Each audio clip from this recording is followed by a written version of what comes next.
আত্মীয় স্বজন, চাচা, মামা, ফুফা, চাচতো ভাই, আপন ভাই, ভাতিজা।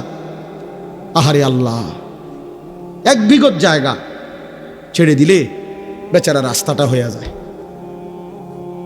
এই শুধু এই সুপারি গাছটা কাইটটা দিলে, নারকেল গাছটা কাইটটা দিলে আপন ভাতিজা তার বাড়িটার মধ্যে ঢুকতে পারে না, দিত না। এমন ডাকাত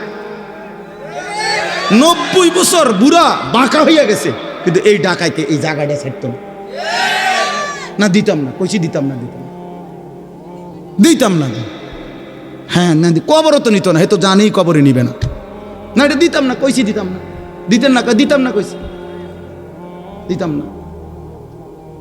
ফুতেরে বলে যায় মরার সময়, আব্বা আমার বাপের ওসিয়ত মনে রাখিস, এই মামলা চালাইয়া রাখবি, সাবধান, যদি তুই ছেড়ে দেস আমার কবর ফাইটটা দুঃখ বাইরিব, বুঝ, সাবধান।